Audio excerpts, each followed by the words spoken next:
네, 여러분 안녕하세요. 지금부터 2019년 연대기적 성경 통독 제11주 사무엘상 9장에서 24장 그리고 그와 관련된 여러 시편들을 함께 보겠습니다.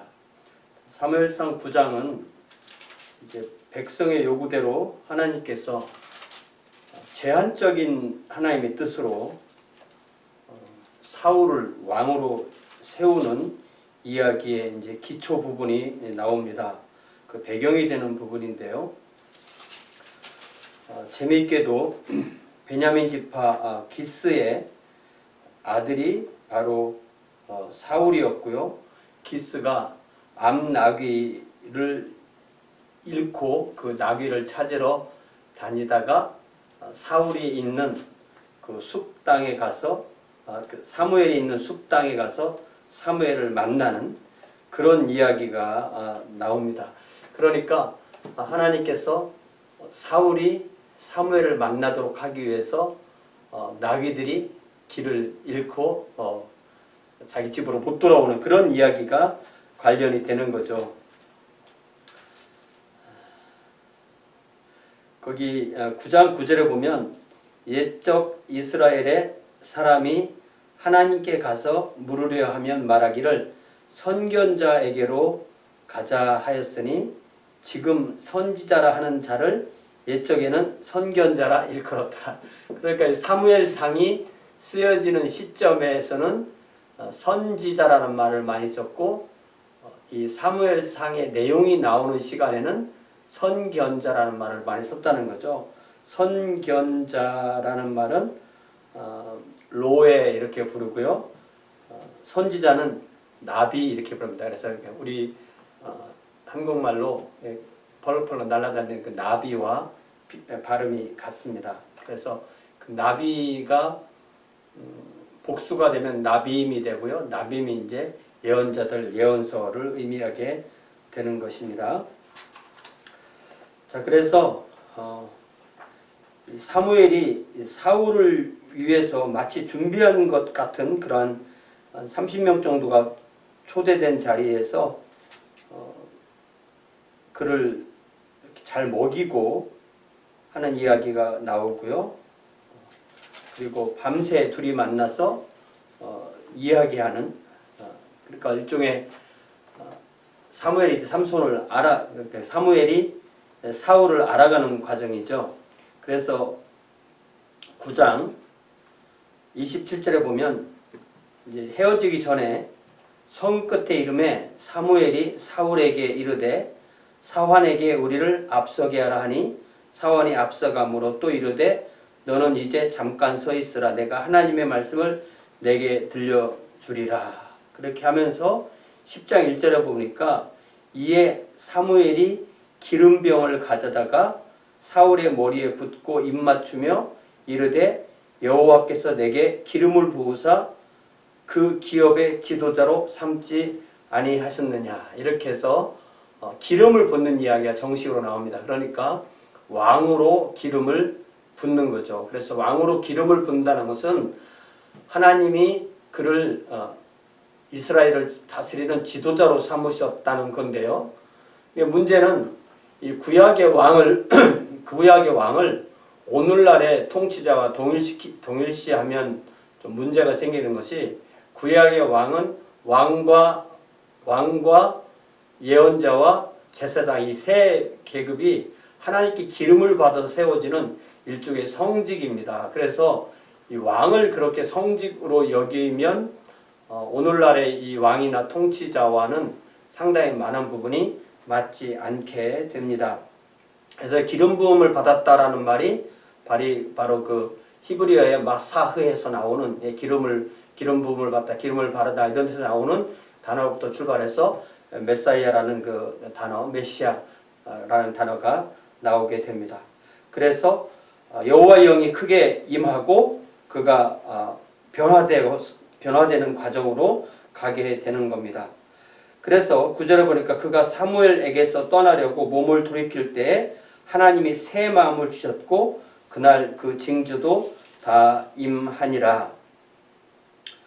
자, 그래서 이제 사울이 그 집으로 돌아왔을 때 사울의 숙부가 사무엘을 만나서 사무엘이 무슨 말을 하더냐 그렇게 물어보니까 16절에 사울이 그의 숙부에게 말하되 그가 암나기들을 찾았다고 우리에게 분명히 말하더이다 하고 사무엘이 말하던 나라의 일은 말하지 아니하니라. 마음을 좀 이렇게 안정되게 할 수 있었던 사람으로 볼 수가 있죠. 자, 그래서 사무엘이 이제 사울을 백성 앞에 소개하면서 그를 그 왕으로 뽑는 그 과정이 이제 일종의 제비뽑기를 통해서 뽑는데 맨 마지막에 기스의 가정 중에서 이제 기스의 아들 사울이 뽑혔는데도 그를 찾아도 찾지 못했다고 21절 뒷부분에 나오죠. 22절에 그러므로 그들이 또 여호와께 묻되 그 사람이 여기 왔나이까? 여호와께서 대답하시되 그가 진보다리들 사이에 숨었느니라 하셨더라. 옛날 우리 개역에서는 행구라고 그렇게 번역했었죠. 그래서 사울을 이제 백성 앞에 소개했을 때 다른 사람보다 어깨 위만큼 컸었고 사무엘이 모든 백성에게 이르되 너희는 여호와께서 택하신 자를 보느냐? 모든 백성 중에 짝할 리가 없느니라 하니 모든 백성이 왕의 만세를 외쳐 부르니라. 사무엘이 나라의 제도를 백성에게 말하고 책에 기록하여 여호와 앞에 두고 모든 백성을 각기 집으로 보내매 사울도 기브와 자기 집으로 갈 때에 이 기브아가 이제 사울의 그 고향인데 거기가 이제 기브아가 수도가 되는 겁니다. 기브아 자기 집으로 갈 때 마음이 하나님께 감동된 유력한 자들과 함께 갔느니라. 그러나 어떤 불량배는 이르되 이 사람이 어떻게 우리를 구원하겠느냐 하고 멸시하며 예물을 바치지 아니하였으나 그는 잠잠하였느니라. 그러니까 최소한 이 시점에서 보면 사울이 상당히 겸손한, 자기가 뽑힐 거라는 걸 알고 가서 그 진보다리 속에 자신을 숨길 때 마치 그 꿩이 매가 무서워서 자기 머리만 집어넣으면 자기가 안 보이는 것처럼 그렇게 덩치가 큰 사울이 그 진보다리 속에 숨으려고 하는 그 모습을 우리가 상상해 보면 뭐 좀 우스꽝스럽기도 하지만 어쨌든 겸손한 모습이잖아요. 자, 이제 그 사울이 이제 전국구 스타로 드러나는 그런 이야기가 11장에 나오게 됩니다. 그것은 바로 이 암몬 사람이 이 야베스 길리앗에 쳐들어와서 그들의 오른 눈을 다 빼겠다. 너희들뿐만 아니라 온 이스라엘의 오른 눈을 다 빼겠다. 이렇게 말하는 거죠. 1절에 암몬 사람 나하스가 올라와서 길르앗 야베스에 맞서 진침해 야베스 모든 사람들이 나하스에게 이르되 우리와 언약하자. 그리하면 우리가 너를 섬기리라 하니 암몬 사람 나하스가 그들에게 이르되 내가 너희 오른 눈을 다 빼야 너희와 언약하리라. 내가 온 이스라엘을 이같이 모욕하리라.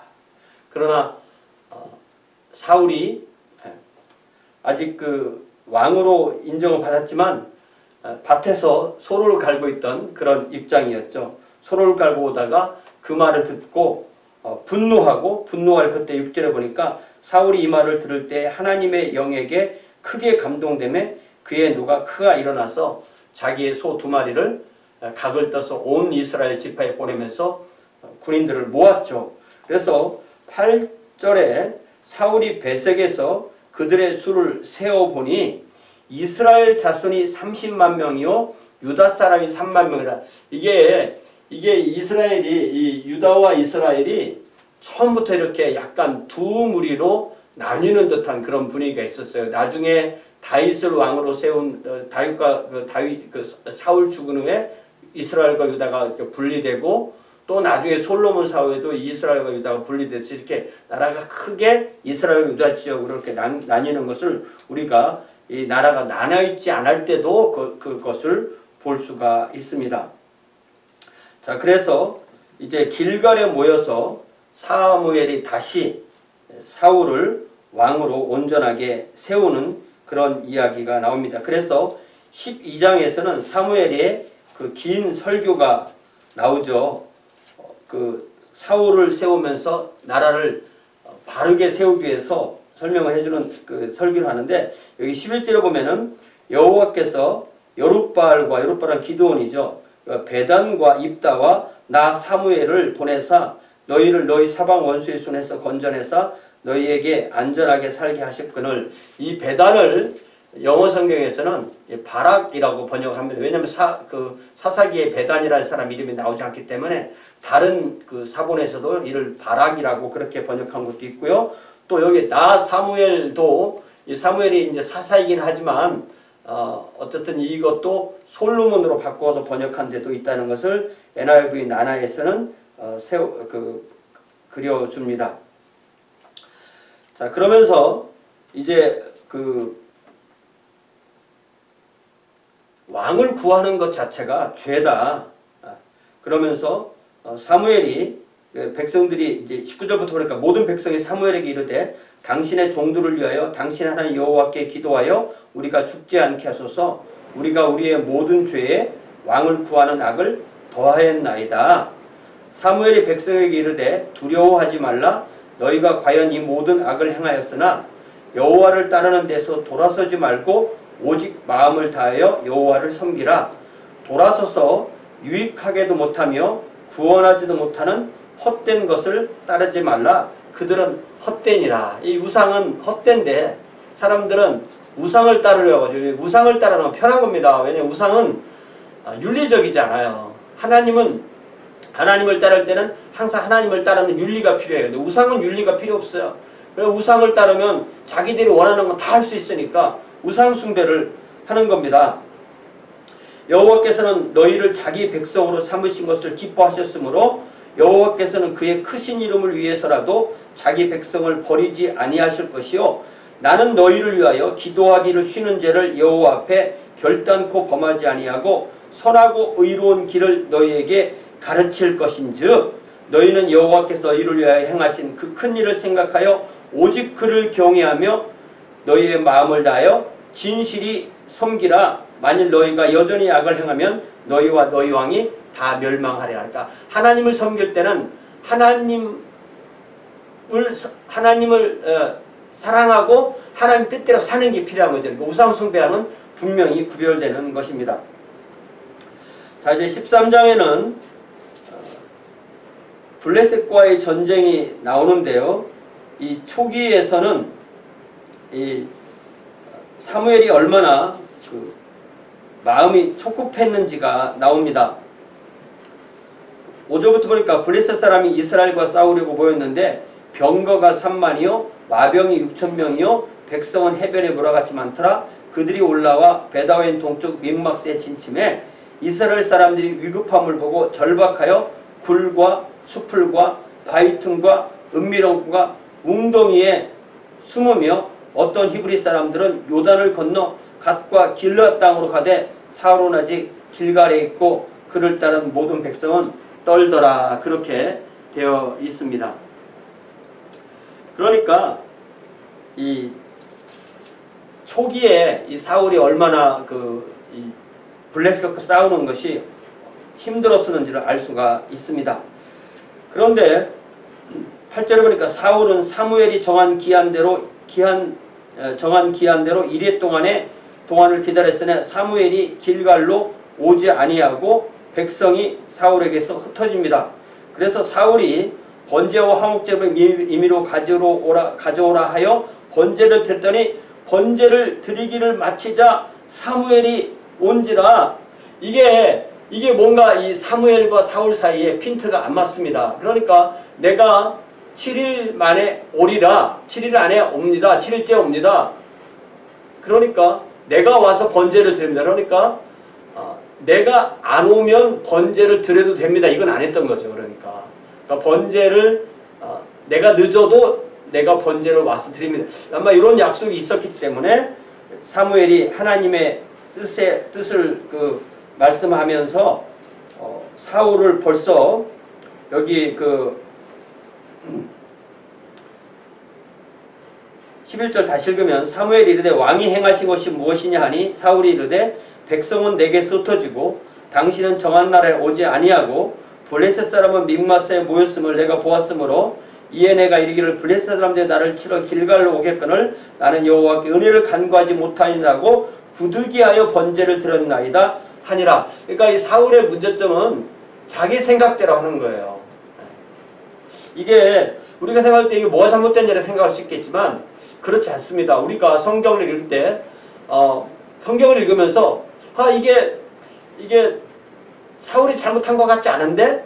라고 하는 생각이 딱 드는 그 순간이 우리 생각을 고쳐먹어야 하는 순간입니다. 13절에 사무엘이 사울에게 이르되 왕이 망령되게 행하였도다. 왕의 하나님 여호와께서 왕에게 내리신 명령을 지키지 아니하였도다.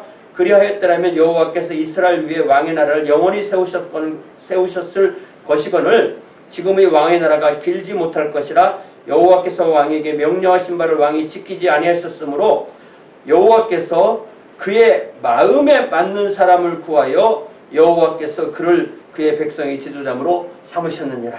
이 그의 마음에 맞는 사람, The Lord had sought out of a man after his own heart. 이게 바로 나중에 다윗을 이렇게 부르는 말이 되었잖아요. 그래서 우리가 성경을 읽을 때 하나님의 마음에 맞는 사람, 그렇게 되려면 하나님의 생각을 알아야 되고 하나님의 생각을 알면 우리의 생각을 하나님의 생각으로 고쳐먹어야 되고 그럴 때 하나님의 마음에 맞는 사람이 되는 것입니다.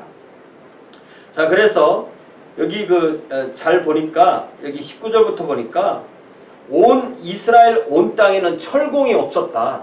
그러니까 이 철기 문명을 이 블레셋 사람들이 완전히 장악하고 이스라엘은 어떤 농기구까지도 그들 안에서는 이것을 만들거나 그것을 벼리거나 이렇게 할 수 없도록 했다는 것을 알 수가 있습니다. 그러니까 그들은 칼이나 창이 없었고 칼과 창을 가지고 있는 사람은 22절에 보니까 싸우는 날에 사울과 요나단과 함께 한 백성의 손에는 칼이나 창이 없고 오직 사울과 그의 아들 요나단에게만 칼과 창이 있다는 얘기는 나머지는 다 돌이나 몽둥이 이런 거 가지고 전쟁에 나갔다는 것을 우리가 알 수가 있습니다.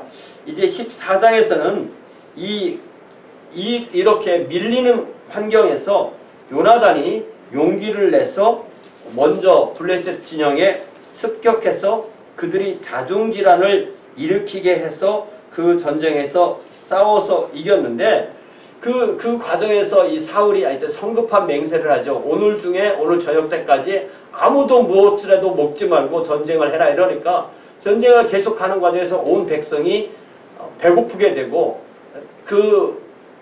요나단이 먼저 적진에 들어갔기 때문에 그 아버지의 명령을 듣지 못했기 때문에 지팡이로 꿀을 찍어서 먹은 것 때문에 결국 그것 때문에 요나단이 죽을 수밖에 없는 그런 입장에 되었는데 45절에 보니까 백성이 사울에게 말하되 이스라엘의 이 큰 구원을 이룬 요나단이 죽겠나이까 결단코 그렇지 아니하니이다. 여호와의 살아계심을 두고 맹세하옵나니 그의 머리털 하나도 땅에 떨어지지 않을 것은 그가 오늘 하나님과 동역하였음이니이다 하여 백성이 요나단을 구원하여 죽지 않게 하느니라. 그러니까 우리가 하나님과 동역하는 것, 하나님의 뜻을 알고 하나님의 도우심 안에서 일하는 거죠.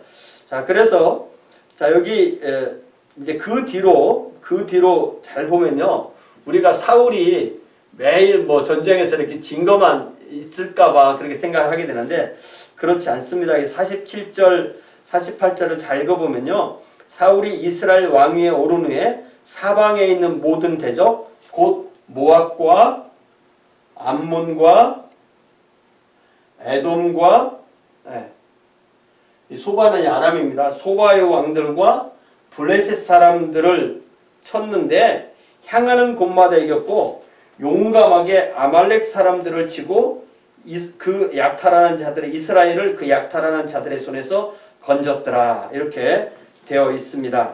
그리고 사울의 이 주변에 있는 중요한 사람들을 소개할 때 사울의 아들은 요나단, 이스위, 말기수와 두 딸은 맏딸의 이름은 메랍, 작은 딸의 이름은 미갈.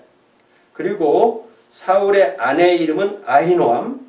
그리고 그의 군사령관의 이름은 아브넬이니 사울의 숙부 넬의 아들이고 사울의 아버지는 기스고 아브넬의 아버지는 넬이고 아비엘의 아들이었더라. 이렇게 되어 있습니다. 그래서 사울이 사는 날 동안에 블레셋 사람과 큰 싸움이 있었으므로 사울이 힘센 사람이나 용감한 사람을 보면 그들을 불러 모았다. 자, 그런데 이제 15장에는 이 사울과 사무엘 또 사울과 하나님 사이에 결정적으로 그 틀어지는 사건이 나오는데 그것이 바로 아말렉을 진멸하라는 하나님의 말씀을 사무엘을 통해서 전해 주었는데 아말렉이 출애굽기 17장에서 행한 그 죄 때문에 그들을 진멸하라고 했는데 우선 이제 사울이 그 아말렉 중에 사는 그 겐 사람들을 다 이렇게 피하게 한 건 참 잘한 일이죠. 그렇게 하고 17절에 보니까 사울이 하윌라에서 애굽 앞 술에 이르기까지 아말렉 사람을 치고 아말렉 사람의 왕 아각을 사로잡고 이게 진멸하라는데 사로잡았어요. 사로잡고 칼날로 그의 모든 백성을 진멸하였으되 사울과 백성이 그러니까 분명히 사울도 그런 마음이 있고 백성도 그런 마음이 있었는데 아각과 그의 양과 소의 가장 좋은 것 또는 기름진 것과 어린 양과 모든 좋은 것은 남기고 진멸하기를 즐겨 아니하고 가치 없고 하찮은 것은 진멸하니라. 이렇게 된 거죠. 그런데 이미 하나님께서 그것을 아시고 사무엘에게 내가 사울을 왕으로 세운 것을 후회한다. 처음에 이제 후회한다는 단어가 이제 이 후회한다는 단어가 하나님께서 후회한다는 뜻도 되고요. 하나님께 마음을 돌이켰었다는 말도 되고 또 하나님께서 마음을 괴로워하신다는 말씀드렸는데요. 이것이 하나님께서 사울을 왕으로 세우려는 것을 처음부터 이 제한적인 뜻으로 주었기 때문에 일종의 사울을 왕으로 준 것이 그들을 구원하는 방법도 되고 동시에 그들을 심판하는 방식도 됩니다. 그래서 그들 이 사울을 통하여서 하나님의 뜻이 안 이루어지는 것을 백성들을 보게 할 때 그것이 일종의 하나의 징계가 되기 때문에 하나님께서 징계를 주시고 그로 인하여 괴로워하시는 모습이 바로 이 후회한다는 단어로 나오게 되고 어느 정도 하나님이 우리와 똑같은 성품을 가지신 것처럼 그렇게 표현된 그런 표현으로도 이해를 할 수가 있습니다. 내가 사울을 왕으로 세운 것을 후회하노니 그가 돌이켜서 나를 따르지 아니하며 내 명령을 행하지 아니하였음이니라 하신지라. 사무엘이 근심하여 온 밤을 여호와께 부르짖으니라. 그래서 이제 사울이 갈말에 가서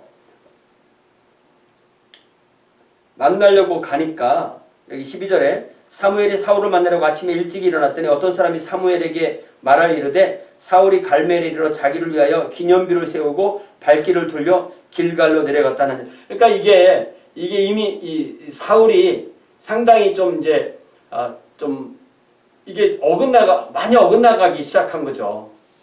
자기 뜻대로 하고 또 자기 이름을 위하여 기념비를 세우고 하는 그런 것을 행하게 됩니다. 그래서 사무엘이 사울에게 이른즉 사울이 그에게 이르되 원하건대 당신의 여호와께 복을 받으소서. 내가 여호와의 명령을 행하였나이다. 이게 우리가 하나님의 명령을 따를 때 온전히 따라야지 일부는 따르고 일부는 안 따르면서 행하였다고 하면 우리 편한 대로 해석하게 되는 거죠. 그래서 그러면 이 다 진멸하라고 했는데 양의 소리 소의 소리가 뭐냐 이렇게 말하니까 사울이 이르되 그것은 무리가 아말렉 사람에게서 끌어온 것인데 자기는 쏙 빼죠. 백성이 또 자기는 빼죠. 당신의 하나님 여호와께 제사하려 하여 양들과 소들 중에서 가장 좋은 것을 남기며 그 외의 것은 우리가 진멸하였나이다. 이렇게 말하죠.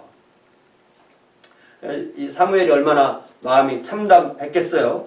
자, 그래서 17절에 보니까 사무엘이 이르되 왕이 스스로 작게 여길 때는 이스라엘 지파의 머리가 되지 아니하셨나이까. 여호와께서 왕에게 기름을 부어 이스라엘 왕을 삼으시고 또 여호와께서 왕을 길로 보내시며 이르시기를 죄인 아말렉 사람을 진멸하되 다 없어지기까지 치라 하셨거늘 어찌하여 왕이 여호와의 목소리를 청종하지 아니하고 탈취하기야만 급하여 여호와께서 악하게 여기시는 일을 행하였나이까. 그러니까 사울이 또 변명하기를 사울이 사무엘에게 이르되 나는 실로 여호와의 목소리를 청중하여 여호와께서 보내신 길로 가서 아말렉 왕 아각을 끌어왔고 아말렉 사람을 진멸하였으나 다만 백성이, 그러니까 자기는 또 속배죠. 그 마땅히 멸할 것 중에서 가장 좋은 것으로 길갈에서 당신 하나님 여호와께 제사하려고 양과 소를 끌어왔나이다 하는지라. 그러니까 자신이 한 것은 가능하면 줄이는 거죠. 자, 여기 이제 그 유명한 말씀이 나옵니다. 22절에 사무엘상 15장 22절에 사무엘이 이르되 여호와께서 번제와 다른 제사를 그의 목소리를 청중하는 것을 좋아하심같이 좋아하시겠나이까 순종이 제사보다 낫고 듣는 것이 수양의 기름보다 나으니 이는 거역하는 것은 점치는 죄와 같고 완고한 것은 사신 우상에게 절하는 죄와 같음이라. 왕이 여호와의 말씀을 버렸으므로 여호와께서도 왕을 버려 왕이 되지 못하게 하셨나이다. 그래서 이 사무엘이 떠나려고 할 때 사울이 그를 붙잡아서 그 옷이 찢어졌다는 얘기가 27절에 나오고요. 그러니까 나라도 이렇게 찢어질 것이다. 이런 얘기를 사무엘이 28절에서 하고요. 이제 백성 앞에서 이렇게 떠나가시면 어떻게 하느냐. 나를 위해서 함께 예배를 드려달라고 하니까 어쩔 수 없이 31절에 사무엘이 돌이켜 사울을 따라가며 사울이 여호와께 경배하게 되는 거죠. 그래서 사무엘이 아각을 처단하고 이제 34절에 이에 사무엘은 라마로 가고 라마 자기 집으로 가고 사울은 사울 기브와 자기 집으로 올라가고 뭐 그렇게 많이 떨어져 있지는 않습니다. 올라가니라 사무엘이 죽는 날까지 사울을 다시 가서 보지 아니했으니 이는 그가 사울을 위하여 슬퍼함이었고 여호와께서는 사울을 이스라엘 왕으로 삼으신 것으로 것을 후회하셨더라. 그거로 인하여 후회하고 또 고통스러워하고 그랬던 거죠. 하나님께서 어떻든 우리의 삶에 깊숙이 개입하시기 때문에 우리가 겪는 그 고통을 하나님도 겪게 되시는 것입니다. 그래서 이 과정에서 하나님께서는 내가 이미 사울을 버렸기 때문에 너는 다른 사람을 택하라.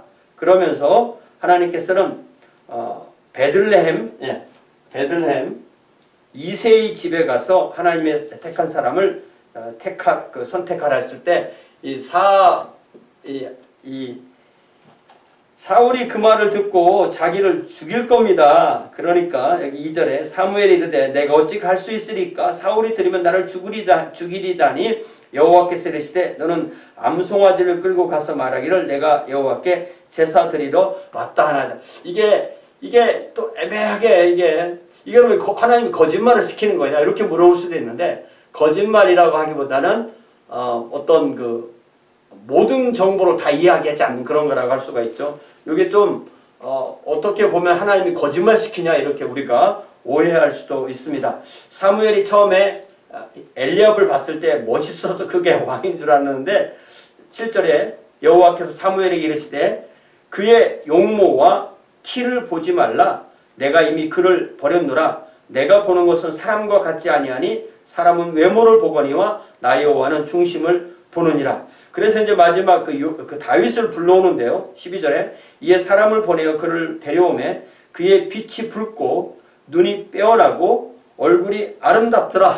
그러니까 다윗도 외모도 밀리지 않는 거죠. 그러나 하나님은 다윗의 외모 때문에 다시 뽑은 것이 아니고 그의 마음이 하나님과 합하는 그런 중심을 보고 그를 하나님께서 선택하신 겁니다. 여호와께서 이르시되 이가 그니 일어나 기름을 부으라 하는지라 사무엘이 기름불 병을 가져다가 그의 형제 중에서 그에게 부었더니 그날 이후로 다윗이 여호와의 영에게 크게 감동되니라. 사무엘이 떠나서 라마로 가니라. 그러니까 이 사무엘은 사울에게도 기름을 붓고 다윗에게도 기름을 붓는 그런 일을 할 수밖에 없었던 것입니다. 그 일 이후로 14절에 보니까 여호와의 영이 사울에게서 떠나고 임하셨던 영이 떠나고 하나님께서 부리시는 악령이 그를 번뇌하게 한지라. 하나님께 사실 수만 있다면 악령도 하나님의 도구로 쓰실 수 있다는 것을 알 수가 있죠. 자, 그래서 16절에 보니까 원하건대 우리 주께서는 당신 앞에서 모시는 신하들에게 명령하여 수금을 잘 타는 사람을 구하게 하소서. 하나님께서 부리시는 악령이 왕에게 이를 때 그가 손으로 타면 왕이 나으시리이다 하는지라. 오늘날 뭐 음악치료 이런 거하고 상당히 연결되는 부분도 있습니다. 그래서 이제 다윗을 추천하는 사람이 뭐라고 말하냐면 18절에 소년 중 한 사람이 대답하여 이르되 내가 베들레헴 사람 이새의 아들을 본즉, 다윗이 이제 사울과 처음 만나는 부분입니다. 본즉 첫 번째로 수금을 탈 줄 알고 예술적 재능이 있죠. 우리는 이것뿐만 아니라 다윗이 시인이라는 걸 알잖아요. 시인의 음악가의 용기가 있고 무용이 있고, 세 번째로, 네 번째로 말을 잘하는 구변이 준수한 자라, 다섯 번째로 여호와께서 그와 함께 계셨다. 어떤 사람 추천사를 할 때 이거보다 더 완벽하게 할 수가 있을까요? 예.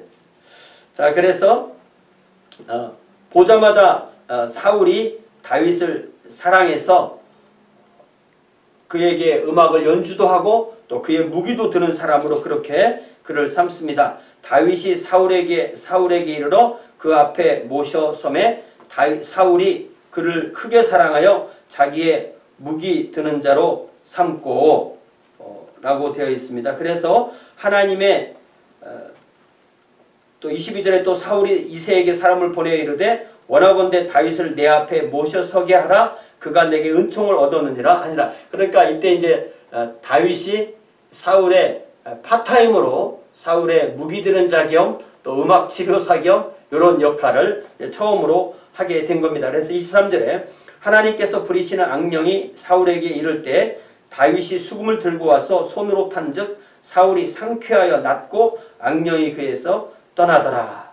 자, 그 다음에 17장은 이 다윗이 이제 다시 전국구 스타로 탄생하게 되는 그 과정에는 이 블레셋 사람 골리앗과 싸워 이기는 그런 부분에서 우리가 이 다윗이 드러난다는 사실을 알 수가 있습니다.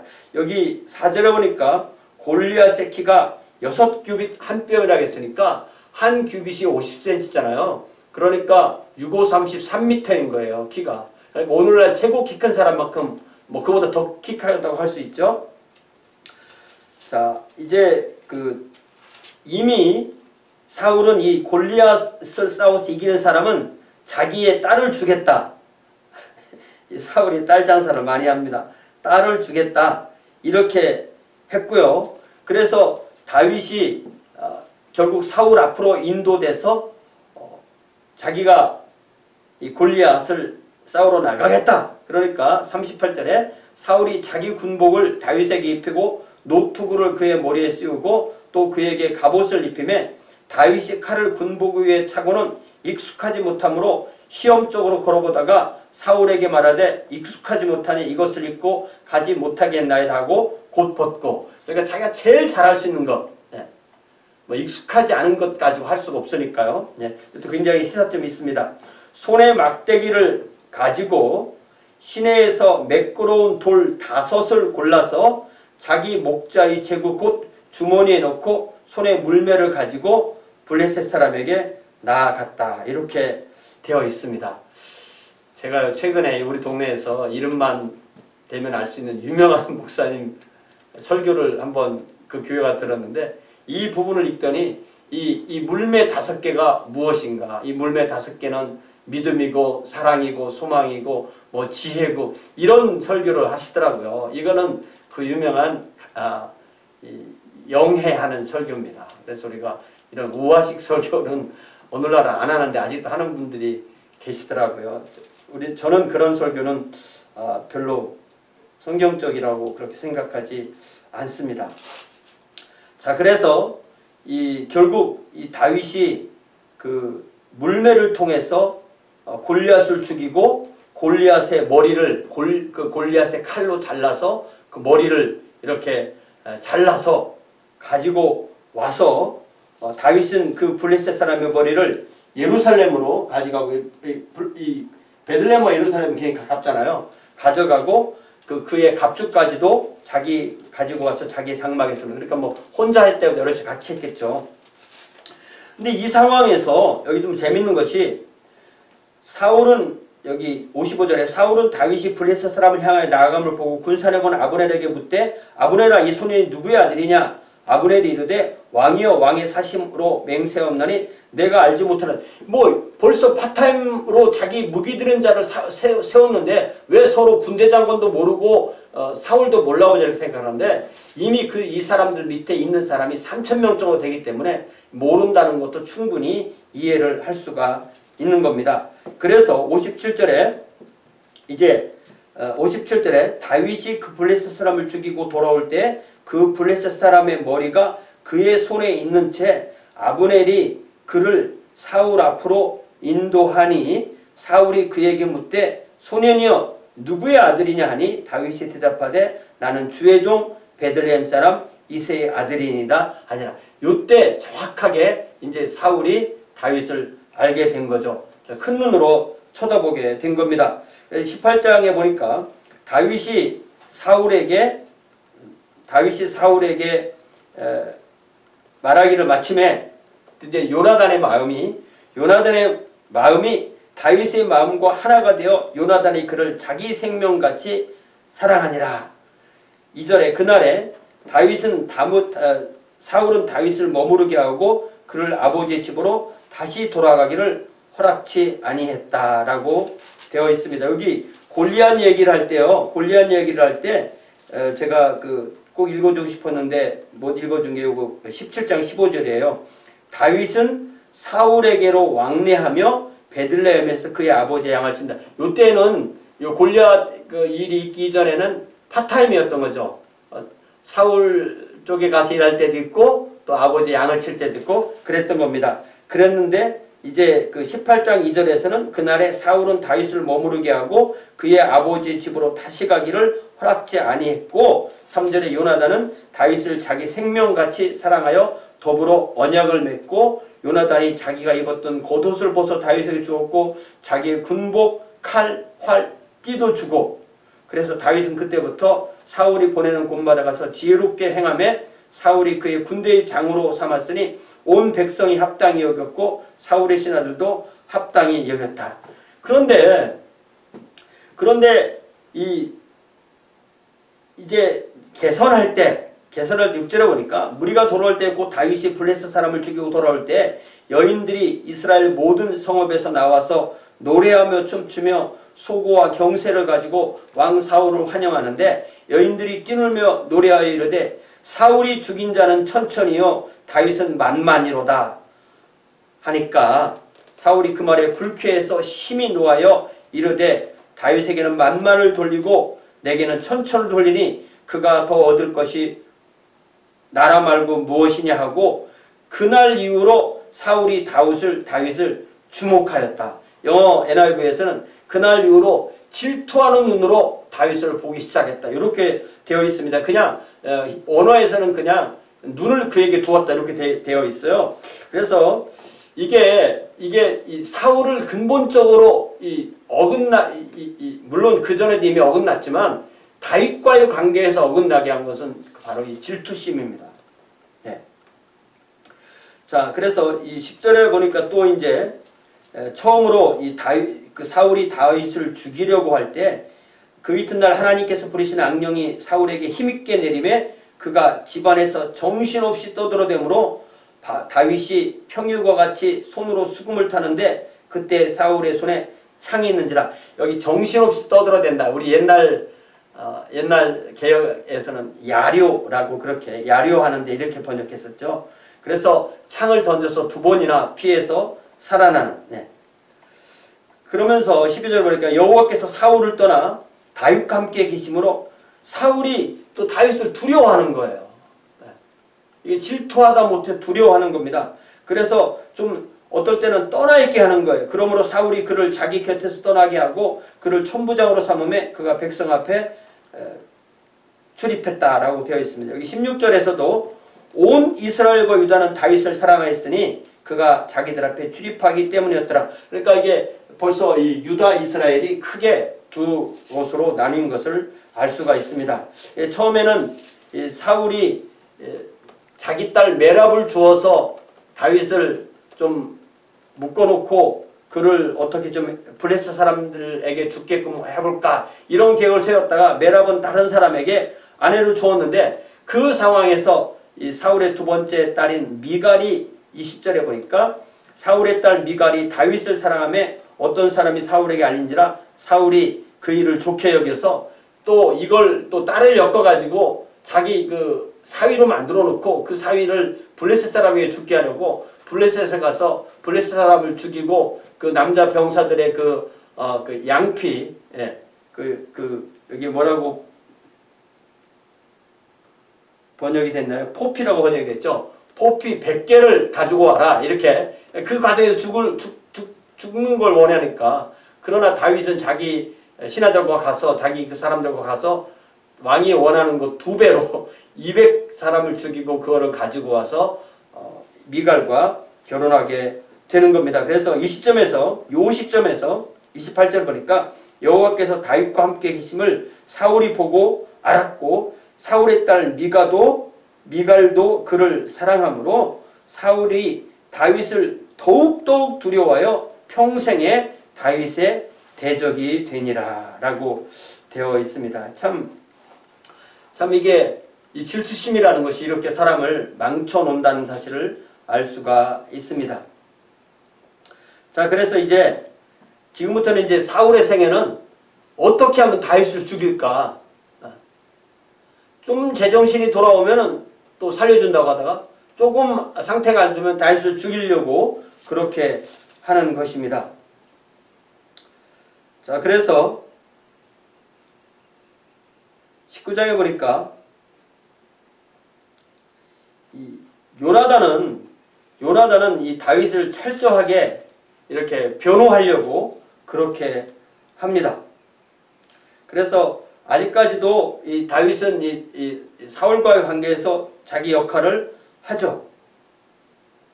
그러나 또 여기 19장 9절에 보니까 사울이 손에 단창을 가지고 그의 제비에 앉았을 때 여호와의 부리신 악령이 사울에게 접하였으므로 다윗이 손으로 수금을 탈 때 사울이 단창으로 다윗을 벽에 박으려 하였으나 그는 사울의 앞을 피하고 사울의 창은 벽에 박히고. 그래서 이제 이때부터 다윗은 이렇게 도망갔다가 좀 가까이 갔다는 점점점 이렇게 도망가서 피하는 쪽으로 가게 되는 거죠. 그래서 자기 집으로 갔는데 이 사울이 사람을 보내서 아침에 그를 잡아와라.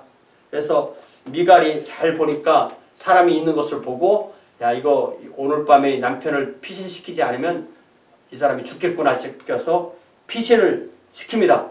그러니까 다윗을 침상채로 들어와라 가서 보니까 침상에는 그냥 우상만 있었다. 그러니까 이게 그때도 사람들이 여호와를 섬기는 것과 우상을 섬기는 것이 이렇게 섞여 있는 것을 알 수가 있습니다. 그래서 다윗의 이제 도피 생활이 처음으로 시작되면서 근데 항상 또 도피만도 아니에요. 또 자 18절에 처음에 다윗이 도피하여 라마로 가서 사무엘로 나가서 사울이 자기에게 행한 일을 다 전하였으므로 다윗과 사무엘이 나요스로 가서 살았다. 이게 라마 나요 요 근처에 있는 거죠. 그래서 사울도 쫓으러 왔다가 19장에 보니까 사울도 쫓으러 왔다가 23절에 사울이 라마 나요스로 가니라 하나님의 영이 그에게도 임하시니 그가 라마 나요스에 이르기까지 걸어가며 예언을 하였으며 그가 또 그의 옷을 벗고 사무엘 앞에서 예언을 하며 하루 밤낮을 벗은 놈으로 누웠더라. 그러므로 속담에 이르기를 사울도 선지자 중에 있느냐 이렇게 되는 거죠. 자 20장에 이제 이 다윗과 이 요나단의 그 깊은 이야기가 나옵니다. 그러니까 다윗이 원하는 것은 정말 너네 아버지가 나를 죽이려고 하느냐 그걸 좀 알아달라. 그것을 좀 물어보고요. 네. 그래서 들로 나가서 서로 맹약을 합니다. 여기 12절부터 보니까 들로 나가서 맹약을 하면서 요나단이 부탁하기를 다윗에게 14절에 너는 내가 사는 날 동안에 여호와의 인자하심을 내게 베풀어서 나를 죽지 않게 할 뿐 아니라 여호와께서 너 다윗의 대적들을 지면에서 다 끊어 버리신 때에도 너는 내 인자함을 내 집에서 영원히 끊어버리지 말라 하고 이에 요나단이 다윗의 집과 언약하기를 여호와께서는 다윗의 대적들을 치실지어다 하니라. 17절에 다윗에 대한 요나단의 사랑이 그를 다시 맹세하게 했으니 이는 자기를 사랑함같이 그를 사랑함이었더라. 그러면서 이제 그 사울의 마음을 알아달라고 해서 서로 이제 다음에 최종적으로 헤어지기 전에 약속하기를 화살을 이렇게 쏴서 화살이 이 화살을 찾는 아이보다 앞에 있다고 말을 만약에 하는 것을 들으면 너는 떠나가라.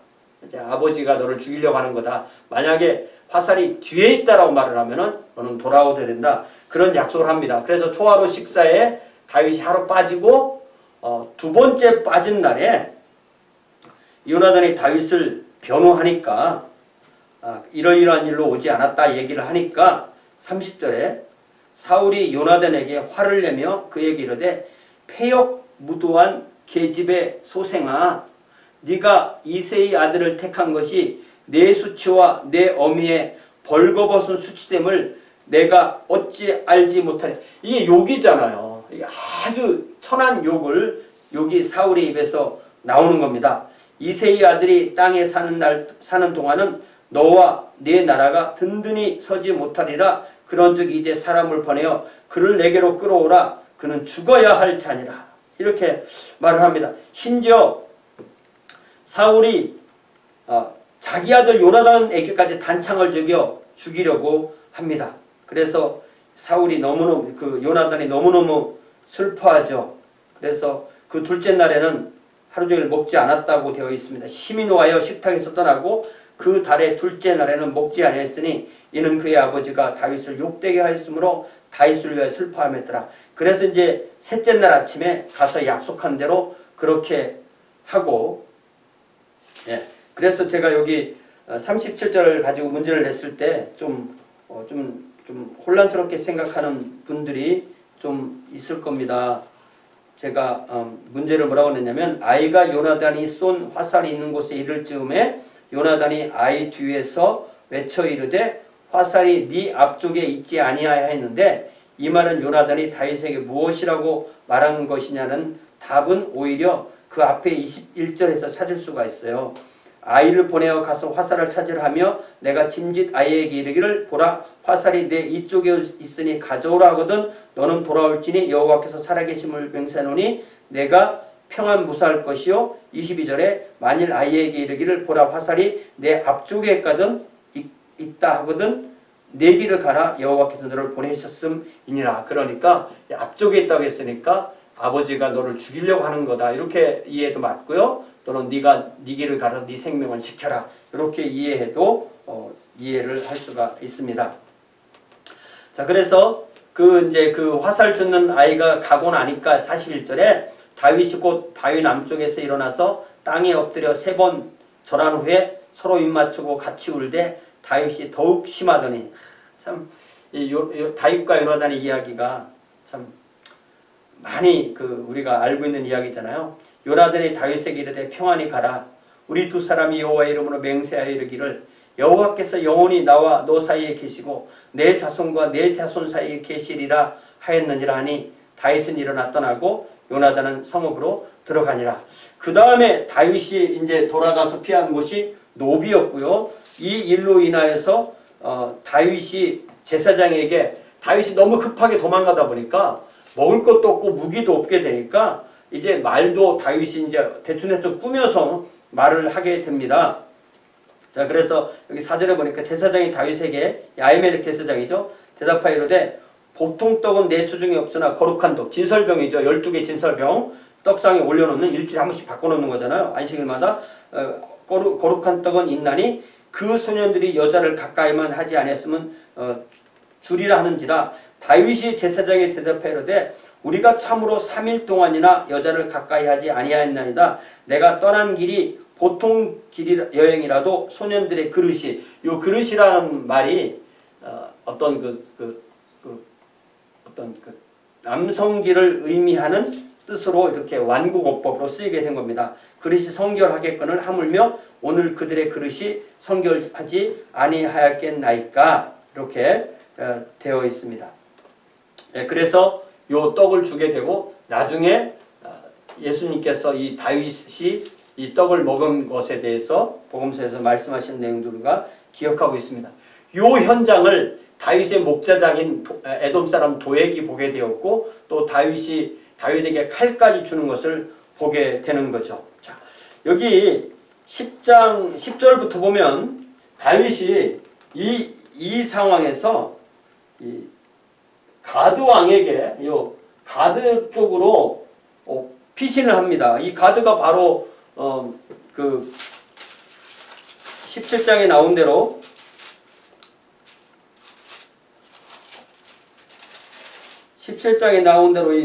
이 골리앗이 그 고향이 그 가드잖아요. 네. 여기 17장 4절에 이 골리앗이 가드 사람인데 바로 그 곳으로 피신을 합니다. 너무나 황급하게 그날에 다윗이 사울을 들여 일어나서 도망하여 가드왕 아기스에게로 가니 아기스의 신하들이 아기스에게 말하되 이는 그 땅의 왕 다윗이 아니니까 이 사람이 실제적인 왕이라는 것을 벌써 아는 겁니다. 그래서 무리가 춤추며 이 사람의 일을 노래하여 이르되 사울이 죽인 자는 천천히요 다윗은 만만히로다 하지 아니하나이까 한지라 다윗이 이 말을 그의 마음에 두고 가드왕 아기스를 심히 두려워하여 그들 앞에서 그의 행동을 변하여 미친 체하고 대문짝에 그적거리며 침을 수염에 흘렸다. 이 다윗의 순간적인 그 지혜, 이게 미친 척을 한 건데요. 이 당대에는 미치는 병이 전염된다고 생각했기 때문에 죽여 없애도 될 수 있지만 최대한 가까이 가지 않으려고 안 했기 때문에 다윗이 그들에게서 떠나올 수 있게 되었던 것입니다. 나중에 우리가 시편 그 34편이죠. 34편에서 이 상황에서 벗어나오고 노래 부르는 것이 나오게 됩니다. 자, 이 상황에서 사울은 먼저 노베에 있는 사람들을 다 불러다 그 전에 자 다윗은 이 상황에서 피해 나와서 이 유대 광야에 아둘람 굴로 도망해서 그게 삽니다. 거기 보니까 22장 1절에 그러므로 다윗이 그곳을 떠나 아둘람 굴로 도망하여 가장 그러니까 이게 이제 사울의 정권 쪽에서 보면 이게 반정부 세력이 돼버린 거죠.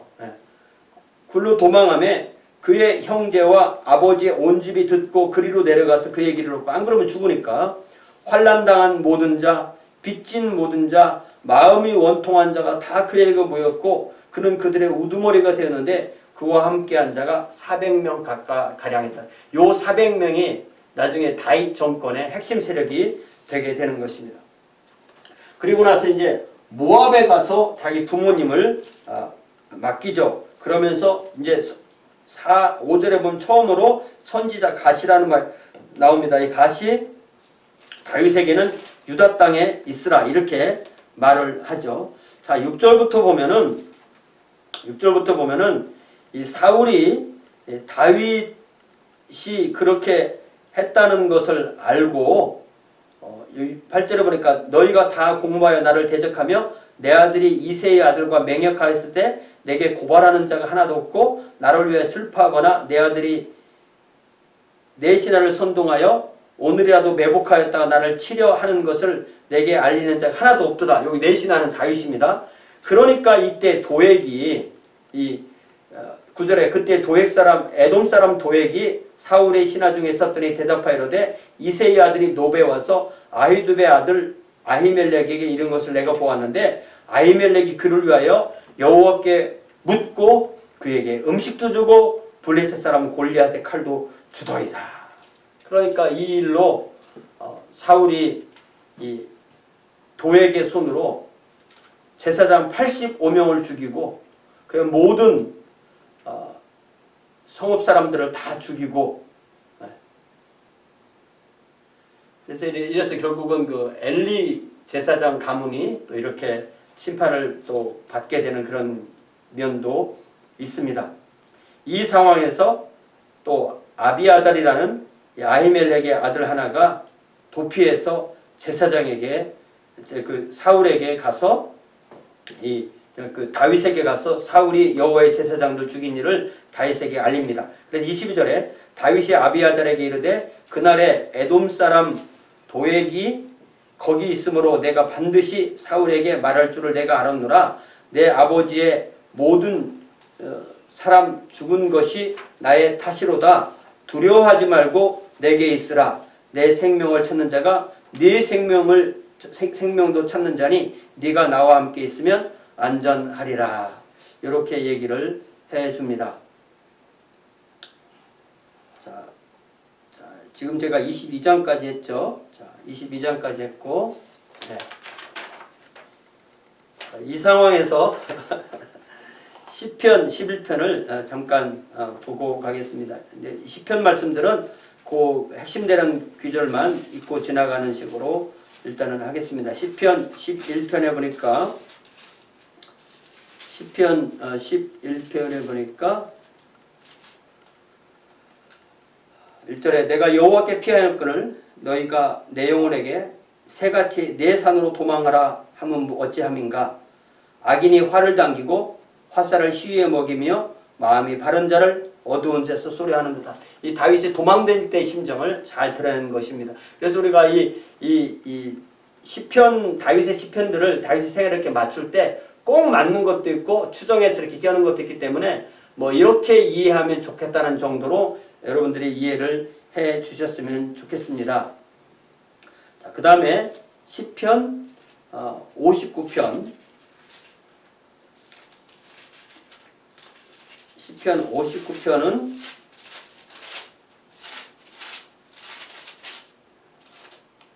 시편 59편은 9절부터 읽으면 하나님은 나의 요새이시니 그의 힘으로 말미암아 내가 주를 바라리이다.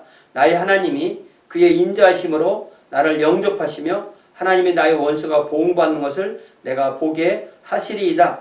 그들을 죽이지 마옵소서. 나의 백성이 잊을까 하나이다. 우리 방패 되신 주여 주의 능력으로 그들을 흩으시고 낮추소서. 오히려 그의 원수를 죽이는 것보다는 차라리 그들의 힘을 이렇게 흩어지게 해달라고 그렇게 기도하는 것을 볼 수가 있습니다.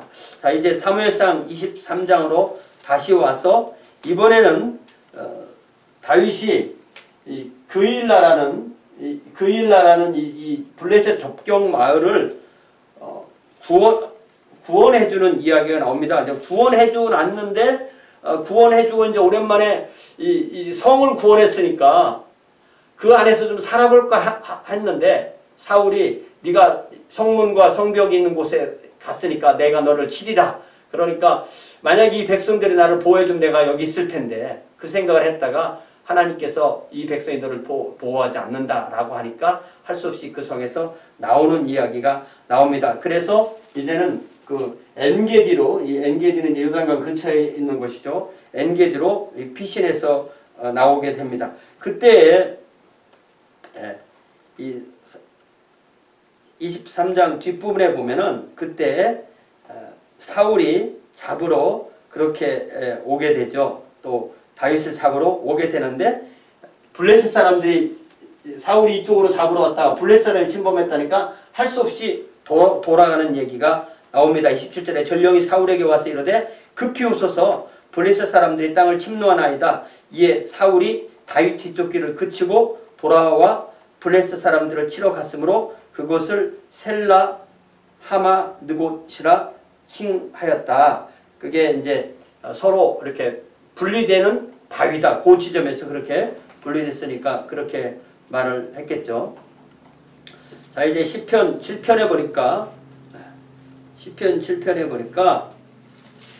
이게 좀 애매해요. 이 베냐민인 굿이라는 사람이 나중에 그 다윗의 아들 압살롬 그 시기의 시편일 수도 있습니다. 제가 좀 더 보고 만약에 이게 좀 상황이 안 맞으면 제가 다음에 할 때는 위치를 좀 바꿔야 된다면 바꿀 수도 있겠습니다. 시편 7절에 베냐민인 굿시의 말을 따라서 여호와께 드린 이 기도라는 곳에서 다윗이 나의 방패는 마음이 정직한 자를 구원하시는 하나님께 있다. 그러니까 다윗은 항상 그의 마음속에는 하나님을 섬기고 하나님이 자기를 지켜주신다는 사실을 잊지 않았던 것을 기억하게 됩니다. 시편 또 27편에서는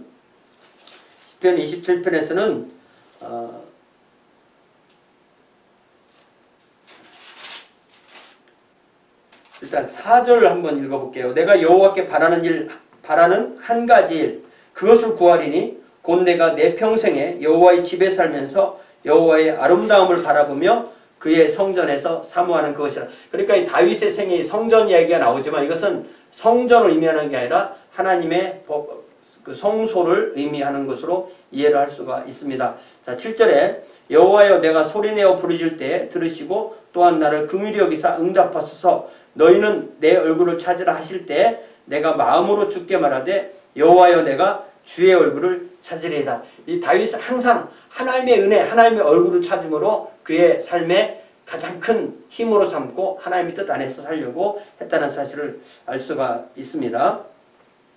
자, 이제 시편 31편 시편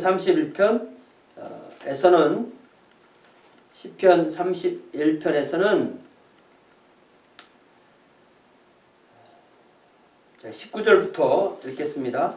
주를 두려워하는 자를 위하여 쌓아두신 은혜 곧 주께 피하는 자를 위하여 인생 앞에 베푸신 은혜가 어찌 그리 큰지요. 주께서 그들을 주의 은밀한 곳에 숨기사 사람의 꾀에서 벗어나게 하시고 비밀이 장막에 감추사 말다툼에서 면하게 하시리이다.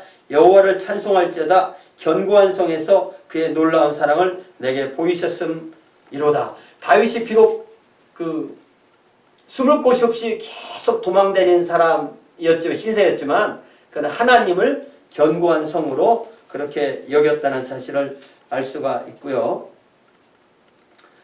자, 이제 시편 34편은 이게 한국 표제를 다윗이 아비멜렉 앞에서 미친 채 하다가 쫓겨나서 지은 시. 이렇게 되면은 이 배경을 전혀 모르는 사람은 이게 정말 오해하기 쉽죠. 미친 채를 미친 채 한 것이 마치 잘못한 것처럼 이렇게 써 있잖아요. 영어 번역에만 해도 조금 더 이해하기 쉽게 When he pretended to be insane, 그러니까 미친 걸로 가장해서 before Abimelech who drove him away and he left. 그래서 이게 아비멜렉 앞에서 미친 것으로 가장했을 때, 그래서 그를 쫓아냈을 때, 그리고 그가 떠나게 됐을 때, 이게 조금 어감이 다릅니다. 어쨌든 그래서 요 시편 34편은 참 생각해보면 다윗이 이 아기스에게 가드왕 아기스에게 들어갔을 때 호랑이를 피해서 사자의 입으로 들어간 거죠. 그래서 아기스의 한마디 죽여라, 요 말 한마디면 죽을 수 있는 입장에서 죽지 않고 살아나올 수 있는 그 지혜를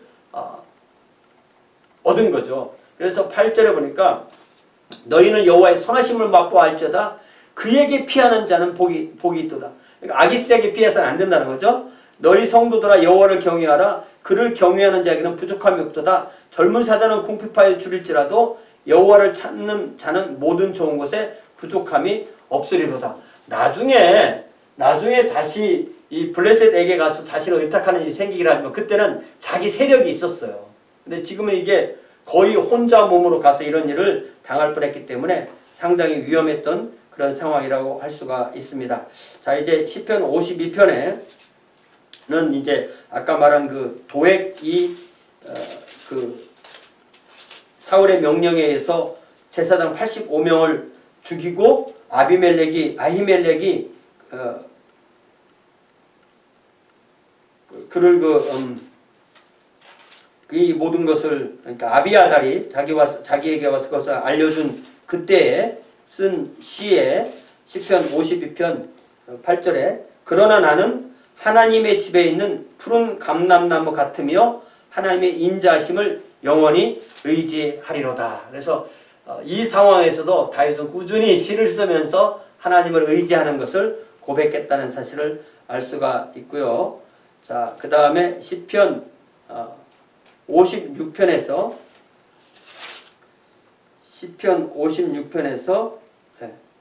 다시 또 이때도 다윗이 가드에서 블레셋에게 잡힌 때이니까 이것도 역시 이 아기스에게 잡혀있던 그때의 상황을 이해를 하면 좋겠습니다.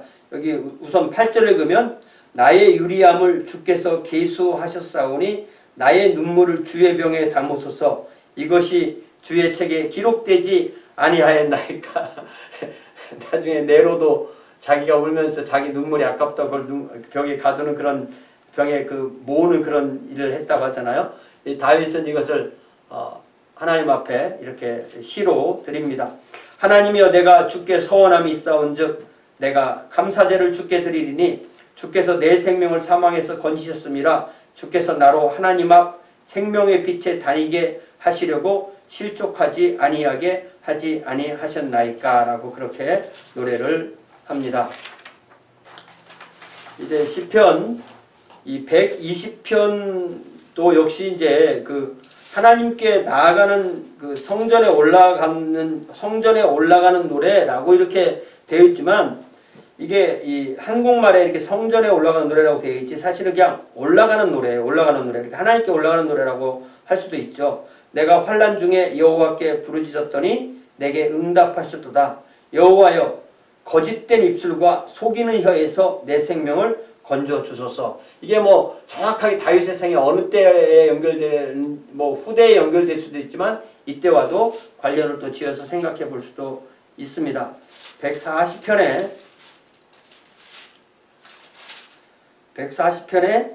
여호와여 4절에 여호와여 나를 지키사 악인의 손에 빠지지 않게 하시며 나를 보존하사 포악한 자에게서 벗어나게 하소서. 그들은 나의 걸음을 밀치려나이다. 교만한 자가 나를 해하려고 올무와 줄을 놓으며 길 곁에 그물을 치며 함정을 두었나이다. 이렇게 되어 있고요. 또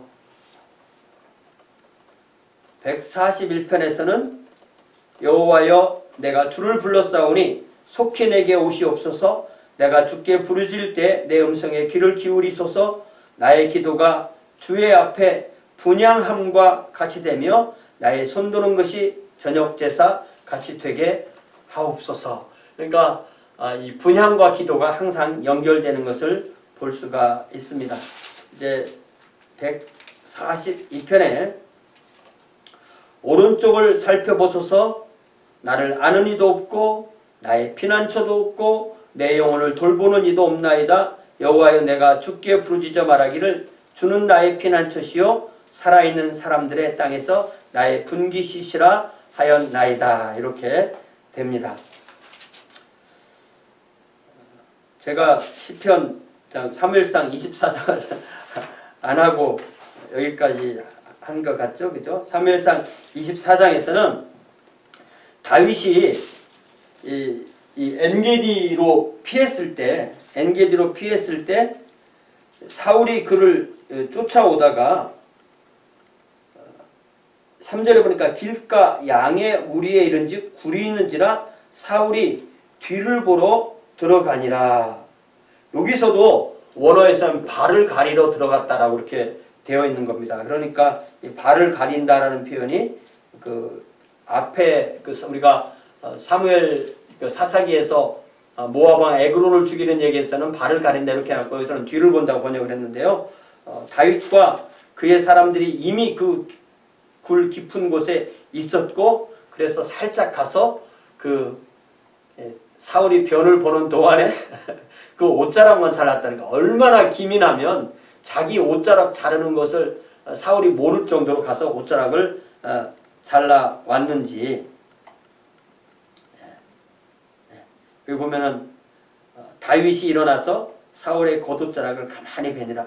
대단한 거죠. 그러면서 자신은 그것으로 인해서 양심의 가책을 받고 나중에 이 사울을 불러 세워서 자신의 상황을 이야기하죠. 14절에 보니까 이스라엘 왕이 누구를 따라 나왔으며 누구의 뒤를 쫓나이까 죽은 개나 벼룩을 쫓음이니이다. 이렇게 자기 자신을 아주 낮추고 얘기를 하죠. 그런즉 여호와께서 재판장이 되어 나와 왕 사이에 심판하사 나의 사정을 살펴 억울함을 풀어주시고 나를 왕의 손에서 건지시기를 원하나이다. 그러니까 다윗이 사울에게 이같이 말하기를 마침에 사울이 이르되 내 아들 다윗아 이것이 내 목소리냐고 소리를 높이 울고 이 사울이 제정신에 돌아오면 이렇게 됩니다. 다윗에게 이르되 나는 너를 학대하되 너는 나를 선대하니 너는 나보다 의롭도다. 내가 나 선대한 것을 오늘 나타냈나니 여호와께서 나를 내 손에 넘기셨으나 내가 나를 죽이지 아니하였도다. 사람이 그의 원수를 만나면 그를 평안히 가게 하겠느냐? 내가 오늘 내게 행한 일로 말미암아 여호와께서 내게 손으로 갚으시기를 원하노라. 보라, 나는 네가 반드시 왕이 될 것을 알고 이스라엘 나라가 내 손에 견고히 설 것을 아노니 그런즉 너는 내 후손을 끊지 아니하며 내 아버지의 집에서 내 이름을 멸하지 아니할 것을 이제 여호와의 이름으로 내게 맹세하라. 그러니까 다윗이 요나단과만 어떤 그 언약을 맺은 것이 아니고 사울에게도 그의 후손을 멸하지 않겠다고 약속을 해준 거고 그것을 나중에 지키게 되는 거죠. 그래서 다윗이 사울에게 맹세하며 사울은 집으로 돌아가고 다윗과 그의 사람들은 유세로 돌아가니라. 이렇게 됩니다. 이제 다음 주에는 25장부터 하고 또 시편도 같이 보도록 그렇게 하겠습니다. 우리가 하나님의 말씀을 읽는 것은 저는 최근에 그런 말을 했어요. 하나님의 말씀에 있는 것은 내 생각을 바꾸기 위함이다. 내 생각을 하나님 생각으로 이렇게 좀 더 가까이 가기 위함이다. 그럴 때 내 생각이 잘못된 것을 알고 하나님 생각으로 바꿀 때 우리는 하나님의 마음에 합한 사람으로 가는 줄로 믿습니다. 감사합니다. 다음에 또 뵙겠습니다.